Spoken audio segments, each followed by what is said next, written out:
Yes. Cool. All right. Amanda, I was going to do just like, oh, there's Avery. I was going to do a little intro of you and then we can just get started. There's McKenna. Sweet. So, hi, everybody. This is one of my favorite people. This is Amanda Berg Wilson. She's artistic director of the Catamounts. And some of you and some of your class, I don't know if any of you did it, but some of your classmates went up to work on Shock-Headed Peter a little bit when they were, oh, Avery, there's Avery. Yeah, Avery was part of it. Oh, there's Caitlin. Cool. And that's that company. They're a very special company and they're very outside the box doing non-traditional and immersive works. And now during the time of COVID doing non-traditional socially distanced theater. But Amanda has an extensive background and she's worked at a lot of really cool places that I'll let her talk to you about if you want, but there's a background in dance and acting and is a director. And so I thought it'd be fun since we had an actor last week. Now we have a director for you guys to talk about who can tell you a little bit about the perspective, like another professional perspective on auditioning, except for from the other side of the table. Cool. So yeah, Amanda, anything you want to start us off with? Well, first of all, I'm just super excited to be here. Good morning to everyone. This is bright and early for me, so I don't know about for y'all, but we'll just all sort of slug our coffee and feel a little bit more alert by the end. So yeah, as Jack said, I am the artistic director of the Catamounts. We're a Boulder-based company. Boulder, Colorado-based company. I founded the company about 10 years ago after a decade in Chicago, in which I spent making theater that makes its own rules, which is what a lot of the theater in Chicago does. Certainly they have a Shakespeare company, certainly they have the Goodman, which is their big regional kind of flagship theater, but there's just also a ton of theater in Chicago that is really excellent, rigorous, but plays by its own rules, isn't necessarily making theater in the very kind of traditional, well-made play model. So when I came back to Colorado, when my daughter was born, I just wanted to keep making that kind of theater. And so I did. And it was kind of a slog at first to find people who were interested in that kind of work. And now we have a really dedicated following, and I get to make all kinds of wild pieces, including one this last summer that I made with Jessica Jackson at the writing and directing helm, with audience members on golf carts, driving around 9 holes of a golf course, with a piece of theater taking place with some sound. Matt was involved in too. They all know Matt as well, of course. Yes, and with some sound design by Matthew Schleif. So, but then I also do a lot of work with Off Center, which is part of the Denver Center for the Performing Arts. It's their experimental wing. Oh, what? Who is that in the background? Imposter. So anyway, so I was a part of a big 16,000 square foot immersive production that was created by Third Rail Projects out of Brooklyn called Sweet and Lucky. I was a performer in that. And then the next year, I directed an immersive production of The Wild Party, the Lechusa version, not the, what's the other composer? There's 2 versions of it anyway. Lipa? Yep, the Andrew Lipa. So yeah, so I've just made a whole lot of really different kinds of theater, site-specific, immersive. When I do plays inside proper theaters, they're mostly in black boxes. I like to put the audience in seating arrangements that are non-traditional and that integrate them really more with the environment of the play. But I also sometimes do things like direct 9 to 5, like Creed Repertory Theater. So, so I've sort of been on both ends of the spectrum. Auditioning, oh my goodness. I have to say that I'll just be totally honest and say that I am ever looking for new models of how to meet my collaborators on a piece of work. I really believe that actors are not just paint to stand up there and do my bidding, but are actually whole artists that are bringing their own smart ideas to the table and ideas that are going to make my piece better. So it's tricky, right? Because how do you figure that out about a person in sometimes less than 5 minutes? It's an incredibly difficult task. And certainly there are theater artists who are good at auditioning, and there are theater artists who are good at making a piece of theater, and there are theater artists who are good at both. And ideally you want to be good at both, right? You want to be able to represent who you are when you walk into the room in a way that's going to make me, first of all, I just would like to say, and I'm sure you've heard this before, I am just hoping that when an actor walks into a room that they're the one I'm looking for. I am never like crossing my arms, ready to put on my judgy hat. I am like, please bring to the table what I need you to bring to the table. I way prefer it. And so I think like just knowing that as actors, when you walk into the room, that unless you just have a real jerk of a director, in which case you're probably better off not working with them, like they are just ready for you to be the one. Because it's an arduous process on both sides of the table.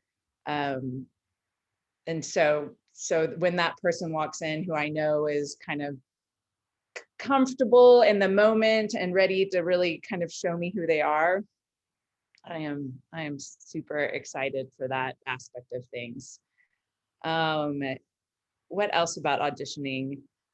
In the kind of work that I do, I'm really looking for people who have a good sense of, and I'm going to use like a very outdated phrase, but like what their ish is, right? Like I want folks who have something really specific and unique and have a really good sense of what that specific and unique thing is. Certainly, I need folks who are technically proficient. Certainly, I need folks who are, familiar with whatever my project is and ready to be able to not do a musical theater piece if I'm casting a site-specific immersive piece. But more than anything else, what I'm really looking for is somebody who has a real good sense of self and knows how to communicate that sense of self and what their particular physical instrument is, but even more than that, like what their sort of particular inside kind of energy and vibe, and which is kind of it's different than being like sort of a technically proficient actor who can just sort of plug themselves into whatever it is that the director is looking for. Like I'm looking for somebody who's kind of a whole artist that I can then kind of put into a team of artists. So that's like my big sort of initial spiel about auditioning. But I know that part of what we're doing here, Jax, is just ask a director, right? Right. So I told them to come prepared, look at your website and all these things and come prepared. But I'm going to take the first question because I want to follow up on that. Yeah, I know what you mean. You want them to come in with a really clear perspective on who they are and what they're bringing to the table. And that's great. Could you give us some, I know you have, the Catamounts has actors who are like also members of the company, they're company members. Can you talk about some actors you've worked with and use like them as like a case study or an example to talk about what that ish is or what that thing is that's what do you mean by bringing a whole artist into your project? That's a great question. Well, I will talk about a couple of artists that I sort of have now worked with habitually because they sort of have what I'm talking about.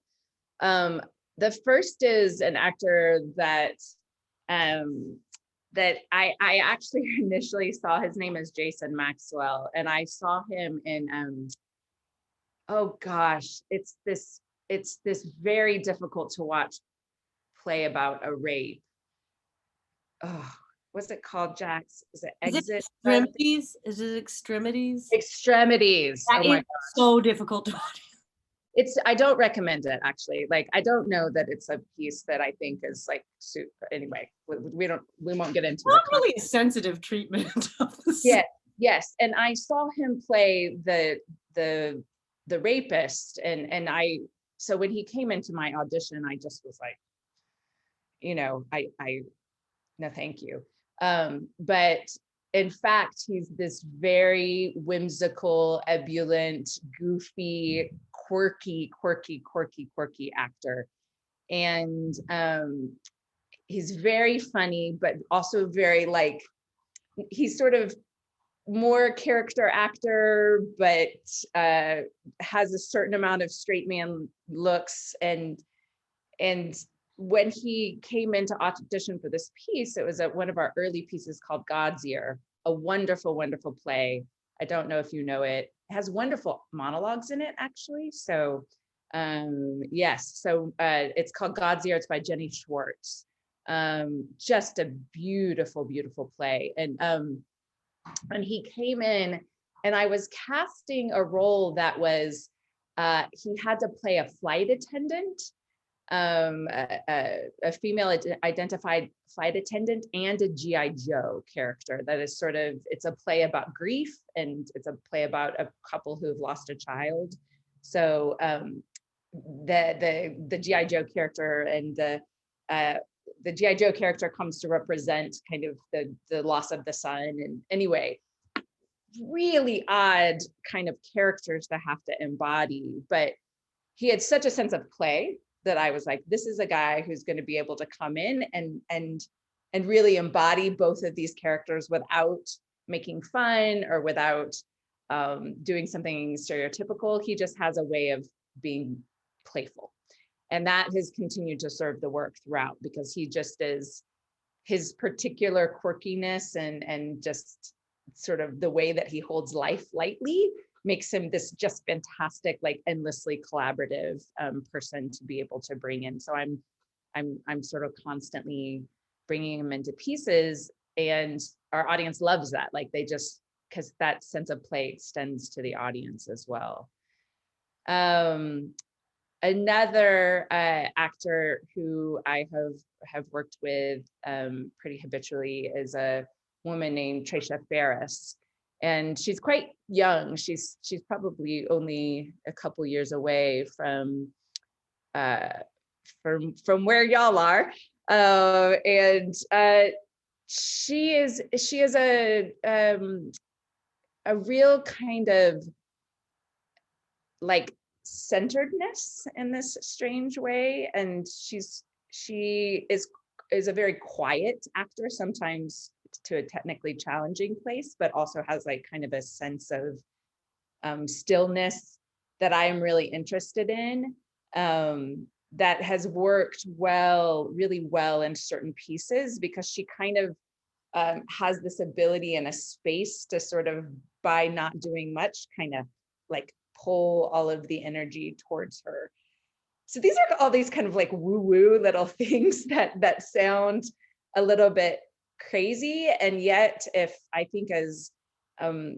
what we're trafficking in as theater artists is like these sort of nuances about humanity, like, again, technical proficiency being important, also sort of having these very specific energetic things that you can communicate on stage is like, it's such a way to be able to pull in all of those sort of ephemeral things that sort of make a piece of theater go from something that's just well executed to something that's kind of alchemic. Cool. Who wants to ask a question? Anybody? Yes, is it Bree?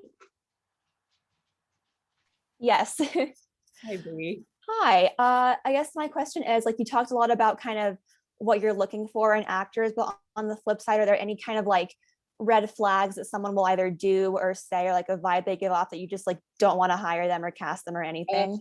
That's a great question. And I certainly don't like to ever like frame things in the negative, but I will definitely say that there are some don'ts that I would, sometimes I feel, and because I began my professional career as an actor and sort of quickly moved into directing because I really like to do the whole picture.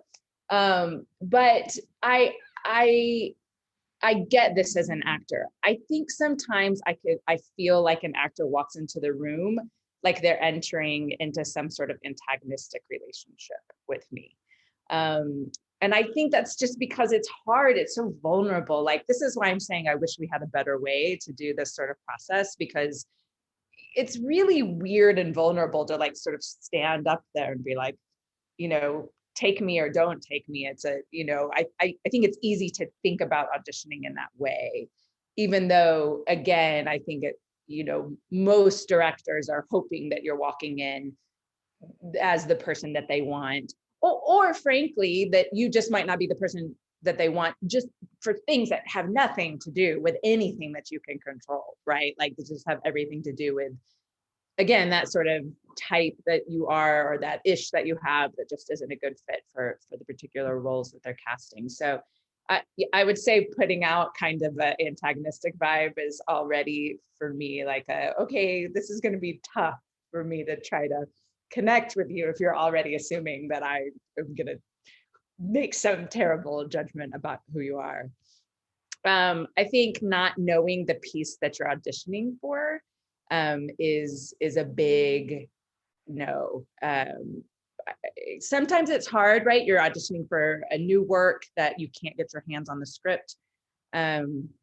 Sometimes you just, but you, in the time that you possibly can have before you go into that piece, get to know the piece, or at least get to know the company. I would definitely say that, the Catamounts do a specific kind of work, and I wouldn't necessarily expect every actor to have seen everything that we've done, but I would have expected them to go to our website to understand that we do non-traditional work, to maybe look at a couple of the titles of the pieces that we produced, and again, not come in with the kind of energy that you would perform a musical with, for instance. And then I would say the choice of material to be really mindful about. I think especially if you are, if you identify as a woman, I would be cautious of choosing material that disempowers you.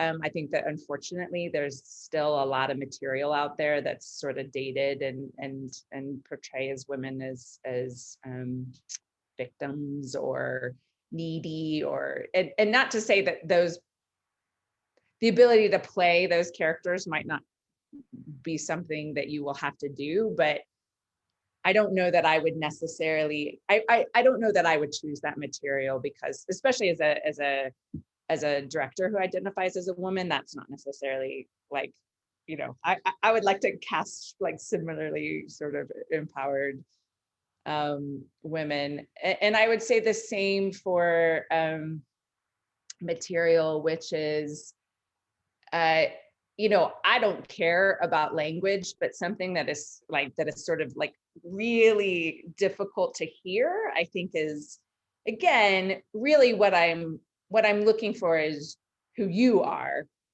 as an actor, not your ability to play like really offensive material. I think that there's just it's like, we can get to that, right? We can get to that. And not that you have to do something like that's like super, G-rated and with like, birds flying around your head.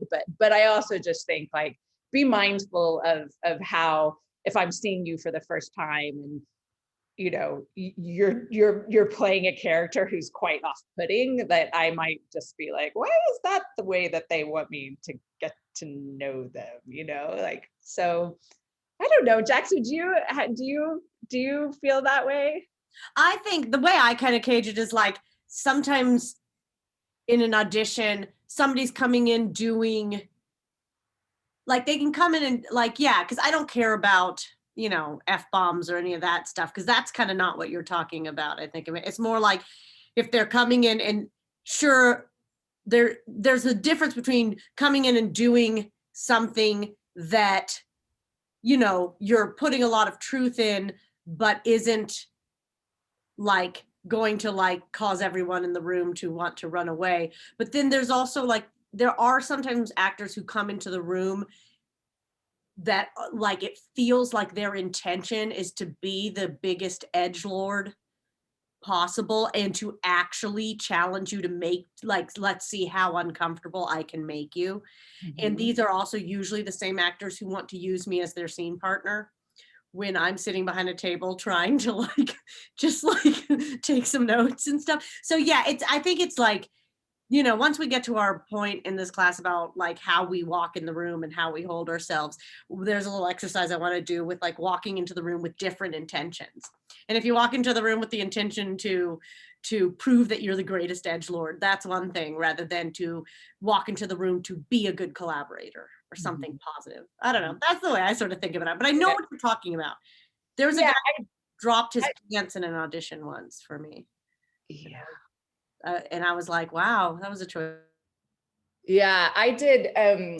When I was in Chicago, I directed often for, there's this awesome company there called Collaboration, and um, they did a festival every year that was like a short play festival, and we just saw probably, you know, 100 people in a day, and I think they had like 1 minute to do something to get our attention, which frankly, when I look back on it, it was like a very early aughts kind of ethos. Like, I don't think that would be a good directive, because I mean, we definitely had one woman who like took all of her clothes off, which I was like, well, that definitely got my attention, but that feels like a lot to have to.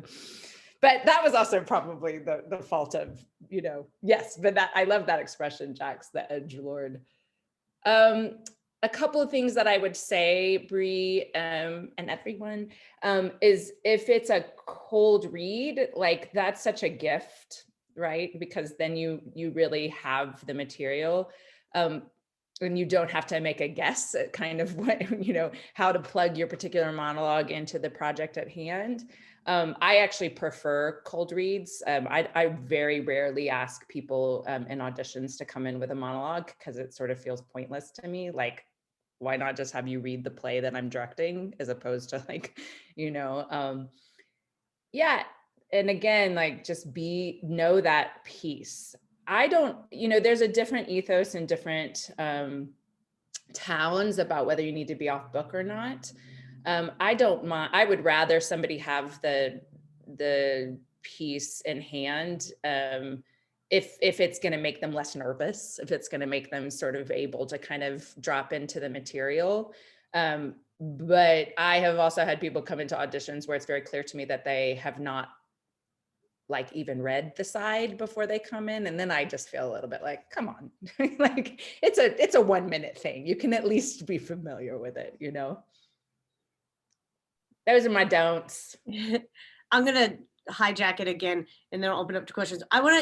Can you talk as someone who does, you know, immersive and site specific and more non-traditional pieces, like what are some of the things you ask actors to do in auditions that wouldn't, like, if you're asking, if it's a more traditional audition, usually don't get asked? Like, what are some of the things you Oh yeah. So I will just tell y'all that, you know, we could do a whole big day on immersive techniques, which are frankly kind of different from, you know, performing up on a stage.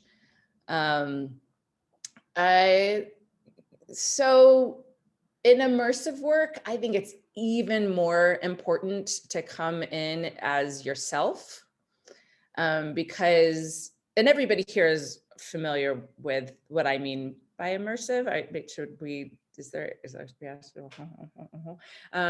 Yeah. So immersive work, that you're often in very intimate spaces with the audience. So if I come at you with my big, nice projecting voice and, you know, my stage techniques, like the audience is gonna be like, whoa, that's a lot of energy for me to be absorbing when you are 3 feet away from me.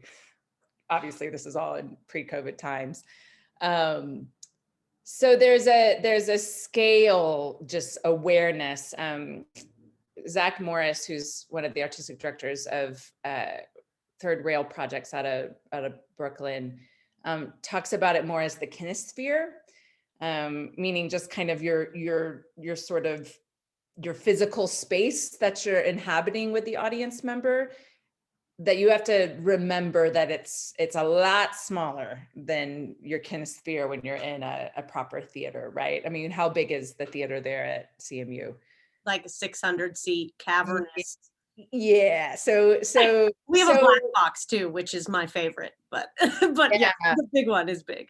Yeah. And I imagine that when y'all perform in the 600 seat theater, it's different than performing in the black box, right? You just like, you have to have an awareness of space as a performer, and you have to be able to kind of turn the volume up. And I don't mean literally, although certainly that's part of it, but it's also energetically, right? Like inhabiting a 600 square foot is quite different than doing a one-on-one in an immersive piece where, you know, and Sweet and Lucky, I was literally shoulder to shoulder with audience members in a one-on-one on a nightly basis.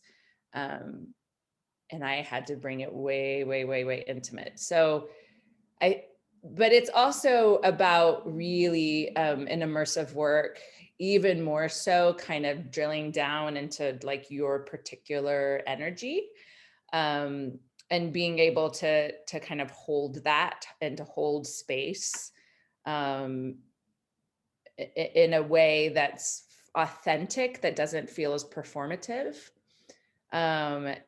So I would, and I will tell you that I think that immersive work is only going to become more of a thing, and not less of a thing. Although certainly, you know, as you get into your professional careers, it may be that immersive work is not something that you're doing, right? You're a musical theater actor, that's what you're going to be doing. And so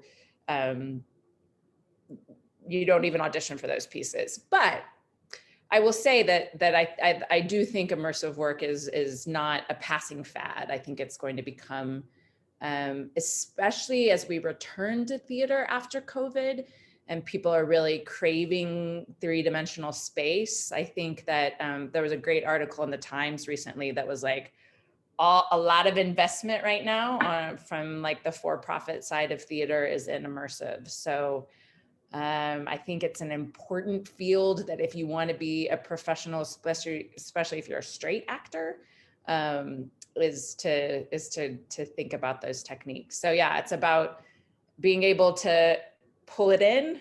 And when you're saying straight actor, I just want to clarify, this is an older term that we don't use in our department a lot, but meaning like not musical theater is kind of what you're saying, right, Amanda? Yes, I'm sorry, y'all. That's okay. It's just, I just didn't know if you guys had heard it before, but Jeremy might say it. I don't know. Non-musical theater actor, and I will change my. I can see how that is a problematic term. Sorry, there's the like old. No, I just didn't want you guys to think that they're like, oh, weird. Yeah, right.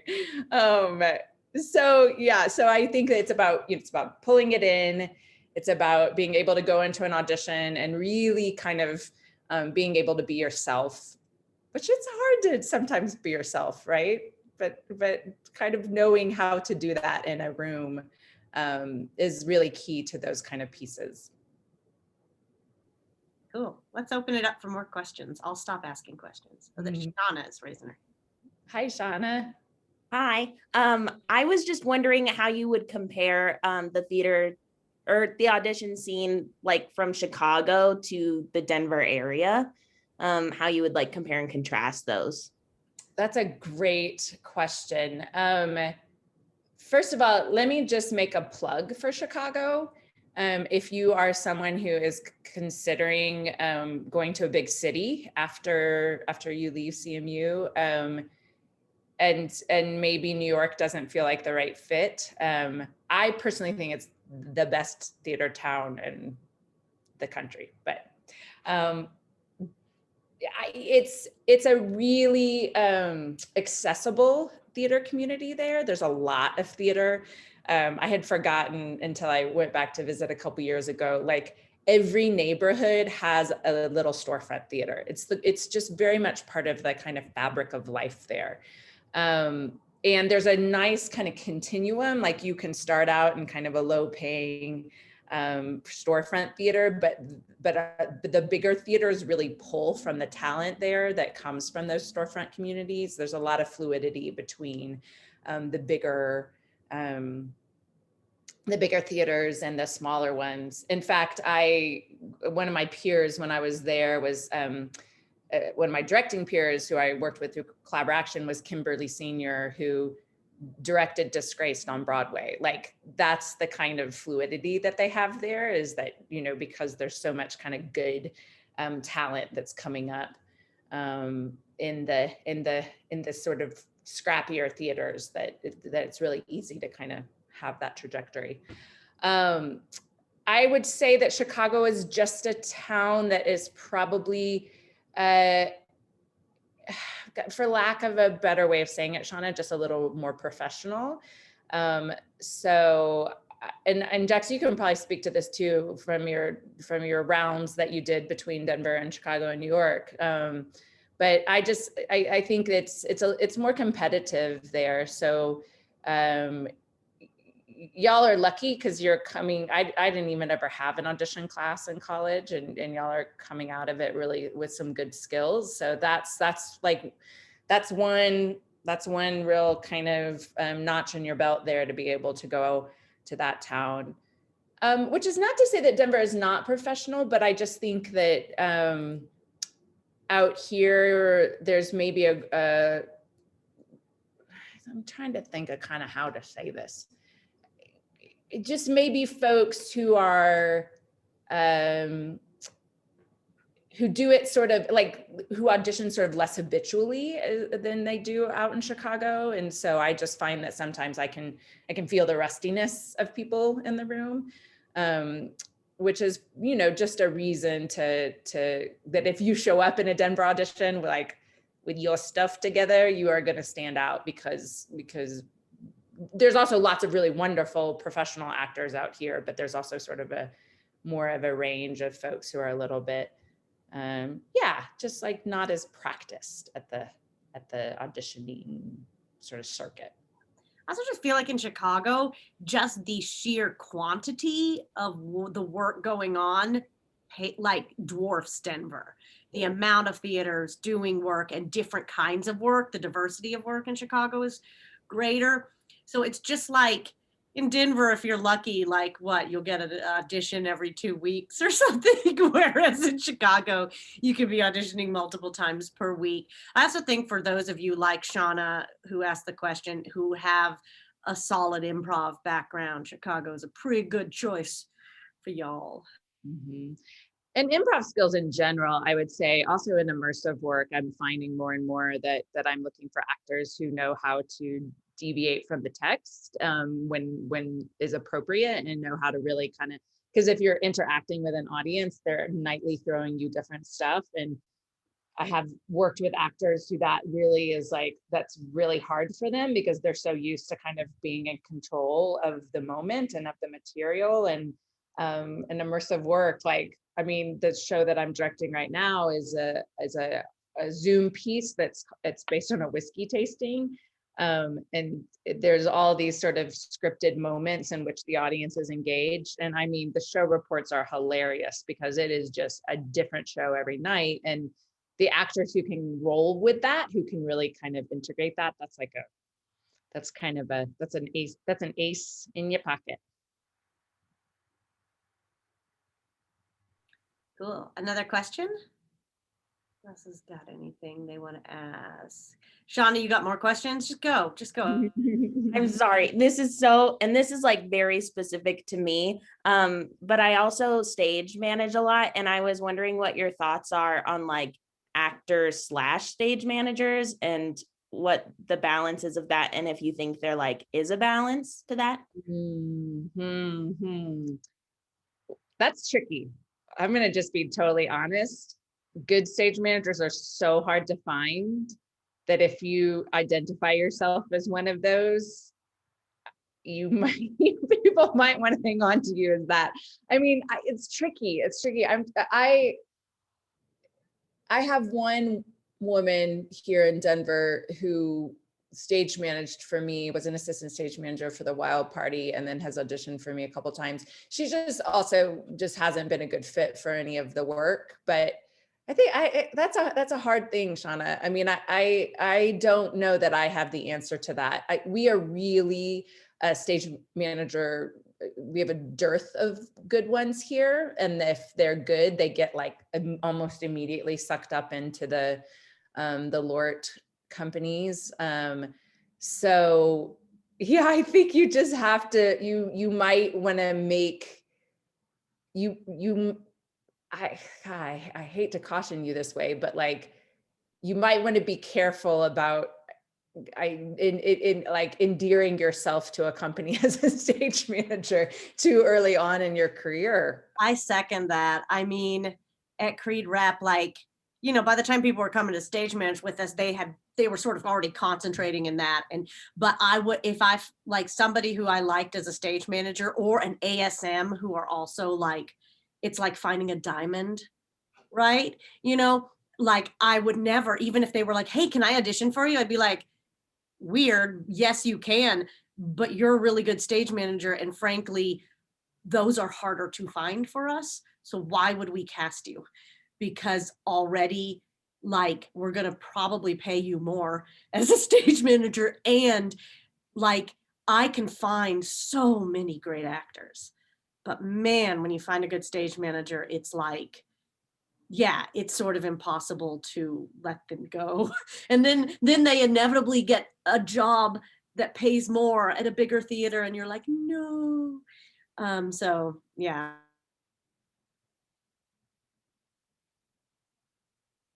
That's kind of a brutal way of putting it, but it's really It true. is. I want to be real with you guys. There is something, and also theaters are like super competitive about stealing each other's stage managers too and stuff, you know, because they're just so valuable. And not that great actors aren't valuable. I think it's just basic economics of like, there just are more. There's a bigger pool to choose from of great actors who are nice people and good collaborators and responsible professionals. And for some reason, stage management is just like, for some reason, rarer skill to like find that person who is, you know, absolutely right for your company and loves doing what they do and everything. So I don't know, Shauna, you do have both skills, and I would say maybe like partition them if you want to try to pursue both, and don't let people know you do both. I don't know. Amanda, what would you say? Yeah, I mean, I would say, you know, it's a really interesting thing, because I started theater as an actor because I could act, and it feels like when you are a young artist that that's the most intuitive path into it. It's also, you know, initially it feels like the most fun. It feels like where the glory is. But I will tell you, I had a professor who was really, even as an undergrad, was really kind of trying to like gently push me into directing, because she perceived that that's where my real skills were. And I think that it would, I think there's some worth to doing some real kind of soul searching about like, why do I love theater? What do if I want a life in the theater, like where is my most viable path, you know? And I just would say that if it's not acting, that doesn't mean that you're not an amazing theater artist. I mean, we need incredible directors, we need incredible designers, we need incredible stage managers. And I think you will find that if what you love is making theater, that acting is not necessarily the only path. So I think that, but if it is, if you have a lot of fire in you to be an actor, then I would say you could probably always come back to stage management. Cool. We got 10 minutes left of this. Oh, Caitlin, yay. How did you start to go about directing professionally? Because I feel like I've heard a lot about like how actors become professional and stage managers, but I don't hear about that progression for directors. Yep, that's an awesome question. Well, I'll tell you what I did, and then I will tell you what I think might be a better way. Here is the truth. I just am one of those people who has a really big ideas, and very early on decided that was really important to follow my own path, and I just started companies.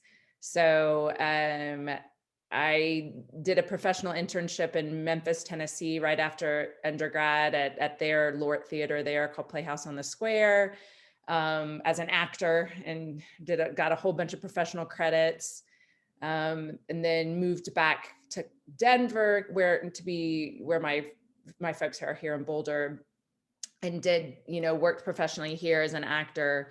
But when I went to Chicago, I had sort of started to do a little assistant directing here in Denver. But when I went to Chicago, I was like, I'm ready to do my own work. And I was already kind of swimming in an interdisciplinary kind of stream. I was working with some dancers in Chicago and some musicians, and like just had these ideas about plays that had rock bands in them and that kind of stuff. And so I just started, asking people I knew for money. I just founded a company and started doing my own work. And so that's a way to do it. And it's a way that, like, frankly, a lot of pretty renowned directors have done it. Certainly there's a great essay by, oh gosh, I'm having a name blank right now. I haven't had enough coffee. Jax, the Viewpoints lady, Anne Bogart, who just was like, I wanted to be a director and nobody would let me be a director. So I started, I'll send it to you, Jackson. It's a great, and anyway, Anne Bogart was like, so I just started staging things in people's apartments, and people started coming, and then that's a path. That's a path, is just to be, if you are tenacious and you have a really big vision, you can start your own company. And if you want to do that, like, get my information from Jax and I will tell you how to do it and how not to do it. I think another path into directing is really to endear yourself to theater companies who take on assistant directors or just assistants in general, and just to sit in the room and watch what those people do, and be a really, really great help, and find opportunities that are, a lot of times you can direct for festivals, or you can do 24-hour play things, or you can just kind of get some experience that way, and hopefully eventually find opportunities that are bigger. You can also go get a degree in it, which is, I think, another pretty viable path, and probably one that's a little bit more direct route to opportunities. But yeah, so there's, you can do it like I did it, and just be real sort of, yeah. It's direct, that it is a harder, there's less of a prescription for how to do that, I think, than with other careers, Caitlin. Yeah, but I think Amanda nailed it, like the different ways you do it. And this is something Sierra and I have talked about a little bit, because Sierra, you are very attracted to non-traditional theater and everything, and you're kind of, wanting to get more directing experience. And the thing I always keep telling you is, like, get somebody to give you, even just like, get a few people to give you something that amounts to even just $500, and like put up some scrappy, attention grabbing piece of theater, and then all of a sudden, like if people see it, they'll talk about it, and like tiny little, like the tiny little pebble that becomes the snowball starts to roll from there. Yeah, I mean, Sierra, I would just say that like I have had my own very specific vision of what the kind of work that I want to be making, um and I did it for a long time when people were like, what the heck is this? This does not feel like a play. And then that's actually what on some level I mean, before COVID, I was assistant directing a piece. This will not be that significant to y'all, but it's very significant to people like Jackson and I. I was assistant directing an immersive piece that's being written by David Byrne of the Talking Heads. And which is like, yeah, Keaton, Was it American Utopia or? No, so American Okay. Utopia is the piece that he did on Broadway, but he's Yeah. creating an immersive piece here in Denver that I'm working on and performing in. So, like my last weekend was spent in a room with David Byrne before COVID shut down. Was like me and David Byrne in a room together with 3 other theater artists for 4 days. And I was like, well, this feels like a cool life that I figured out how to have, but like I'm 45 and it's just by like for 20 years, just being like, no, this is the kind of theater I want to make. This is the kind of theater I want to make. This is the kind of theater what I want to make. And I have never made very much money, but I have ended up in opportunities that are the result of my having that little nugget of doing my own thing. So don't do like I did if you want to make a lot of money. I want to say that. But if you want to have a really rich artistic life, there's a lot of wisdom to just like, if you've got ideas, like you need to figure out a way to put them up on their feet. Cool. Who else? So we got a few minutes left with Amanda. Does anybody have another question or something they'd like to touch on? Yeah, Keenan. This is just based on what you said, and hopefully I got really excited. What's David Byrne like? He is the loveliest man. That's he's very like absent-minded professor, like he's kind of has this sort of yeah, he definitely this is a great David Byrne story. Here's my favorite David Byrne story. So I don't want to give too much away about the piece because we still planned to stage it, and I hope you will all come see it. Hopefully in the next year here, whenever this, pardon the expression, shit show is over. But so we were doing a photo shoot for it, and part of the piece involves a David Byrne based child character. And he, so for the photo shoot for it, he got these like, they're not, I don't know if they're Mary Janes, but what are those sort of like saddle like shoes that kind of look like little kid shoes? Little black and white saddle shoes or something? Yeah, are they, I'll send you a picture. Anyway, he showed up to the workshop the next day wearing the shoes, like just normal. And I was like, David, do you have the saddle shoes on from the photo shoot? He's like, I really like them. They're very comfortable. And I was like, awesome. And then I saw an article that was in like Spin magazine that was interviewing him and Spike Lee, because Spike Lee did the film version of it, and he's wearing the shoes. And I was just like, only David Byrne could get away with like wearing the kid shoes that were from the photo shoot, like in this like high profile.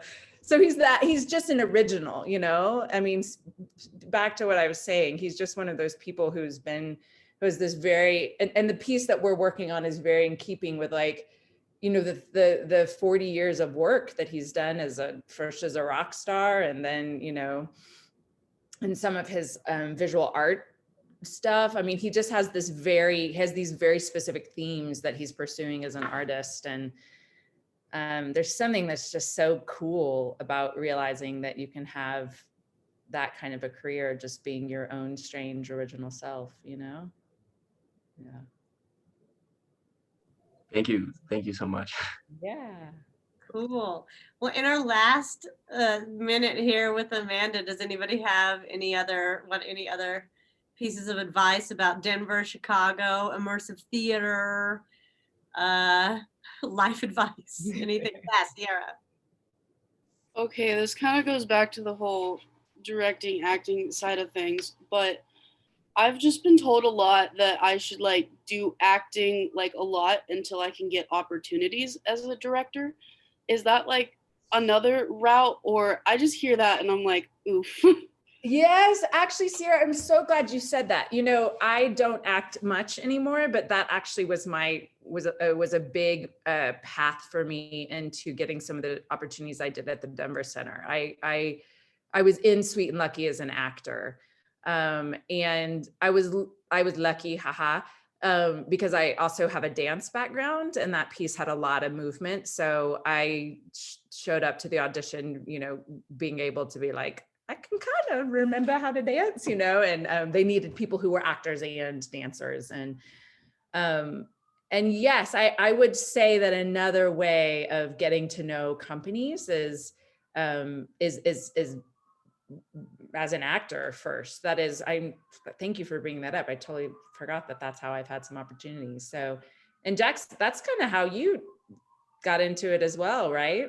Yeah, I think throughout my life as an undergrad and in graduate school, I was actively directing because I knew it was something I wanted to do and I was trying to build my skills. However, I was also getting training as an actor. And so my first like foray into professional life was definitely as an actor. And so that definitely, and when companies start to trust you and everything, and then make sure they know that you're also a director too. And so then like smaller projects would come my way. They'd be like, oh my God, we have this world premiere of a one-man show. This is a real story. World premiere of a one-man show, but the playwright's a little touchy and the actor in it is her husband and they're kind of estranged at the moment and it's a weird situation, but they both like you for some reason. So, and you get along with them. So could you maybe direct the workshop of this? And then I ended up directing the production of it. Honestly, really, because I was one person who could deal with their personalities. Both of them were geniuses, but just very odd situation. And so like, they knew that from me being an actor, but they also knew that theater also knew that I was a director and had been doing so. Like, yeah, I think acting is a way to get to know a theater and for them to get to trust you, definitely. And like also when you're in a company of a theater too, you can like things keep popping up. They'll be like, oh, weird. Do you want to like we have this? We're just going to do a random reading just for the company of a new play. And if you can be like, oh, if you need a director, I'm happy to, you know, and that stuff kind of starts snowballing. Mm-hmm. And different than what we were telling Shauna, I don't think that there is like, I do think those positions are a little more fluid in terms of a company letting you be both or a community letting you be both. And in fact, I actually really make myself get back up on stage as opportunities come up, because I think as a director, it reminds me of the vulnerability of actors, and it helps me sort of tap back into what it is that I'm asking of actors, how I'm managing them in a room, the space that I'm giving them to run things enough time to, you know, I mean, it's just it's a great kind of reminder. And to be able to occupy both worlds, I think actually in some ways makes your skills better. And then if you go back to acting after directing, it feels like a vacation. You're like, oh, I just only have to worry about what I do on stage. Sweet, you know. Well, thank you so much, Amanda, for spending this morning with us. It was great just to get your perspective because it's so different and more sort of all-encompassing and more nuanced than like I think, you know, the auditioning for national tours of musicals or something like that. Like you're bringing a kind of a different perspective to our class. So thank you for doing that so much. And yeah, and of course I'll be in touch, but thank you. Yeah, and thank y'all so much. It was so Great to sort of just get to see you in this medium. And please, if you do end up in Denver after you graduate, please do look me up. I'm always excited to connect with artists who are new to the community, and we can grab a cup of coffee and just shoot the breeze. Yeah, take her up on that. Also audition for her. Yes, and also please audition for me. Or But don't stage manage, Shauna, unless you really want me to never let you go. okay. All right, everybody, we're signing off. Thank you so much. Bye, thanks y'all. So good to see you, Jax. Thank you. It was good to see you too. Thank you. I miss you. I miss you too. I hope that checked the boxes that you were hoping it would. Yes, it was